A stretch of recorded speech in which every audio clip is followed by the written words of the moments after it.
New York Times. How many of you read the New York Times? Any regular readers of the New York Times? Okay. I know that we came across this editorial, which is apparently the lead editorial, which pissed off a lot of people here, but it said that effectively India was becoming like, and let me start by showing you this chart, and this is number of billionaires and the percentage of GDP that they control. Right? What I found particularly ominous to leave Malaysia out, because Malaysia has some issue, that India follows Russia. And this brings me to the New York Times editorial, which says that India is going the way of Russia, in the sense that India is becoming an oligarchy, where it's being controlled by 10 or 15 large family-run businesses who have it's a good example of crony capitalism, who are in league with the financiers and so on, so the regulators and so on. Let me sort of go back a little bit and tell you a little bit about recent history. Yes? I'm sure that most of you are aware of our success in the information technology area, particularly offshoring. Right? In the 2000s, that's sort of the previous decade, growth was largely driven by services, and including offshoring, higher end services, and so on. But from 2007-8, the key drivers have changed. Services as a contributor to growth, right, have come down. Right? The services sectors which are today driving growth are A, natural resources, which would mean coal, iron ore, etc., and things like telecom. Both are associated with the control of a limited pool of resources, right? Where regulation and the efficient allocation of these scarce resources is a very, very critical issue.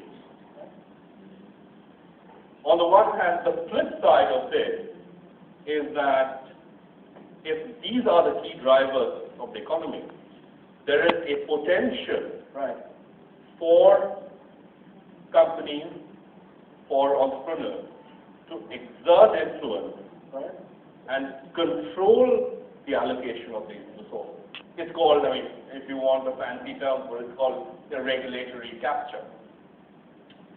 And in India, some of that seems to be happening. Mining licenses, for instance, have been cornered by a bunch of people, right, who have very little regard for environmental regulation. And this is documented in a number of areas.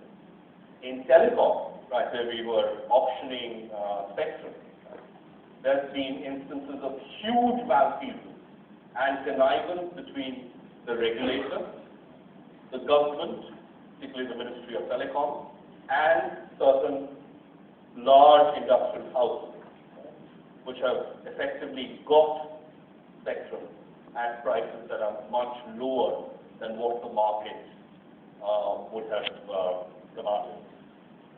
So there is a lot of this going on, and if you bother to read the paper, you will find that the front page peppered with articles of what is happening to this particular scandal. So we're going through this very, very difficult phase, and a lot of people have raised concern. But I think the Russia-India comparison is a bit overdone. But I think there are issues of crony capitalism, of transparency, etc., that need to be resolved before we go forward. One of the fears that a number of our own commentators have raised is that, well, it might not be as bad as Russia in terms of the control of the oligarchies, because we do have quite a bit of competition. We have very well regulated the financial market, etc. But again, I mean, Indonesia is a classic example where Indonesia started as an Asian tiger. And in between, it went through the phase of extreme corruption, controlled by a few industrial houses who were close to the government, close to Suharto, who sort of, and Indonesia just seems to be an Asian tiger. So these things are not just there in the domain of morals and ethics, right? They do hurt growth, and this has been an issue raised about India. And this is something we need to keep in mind when we're looking at the India story. Having said this, the response to these things have been very, very quick. Some of them have been perhaps a little extreme, with very strong regulatory crackdown on some of these issues.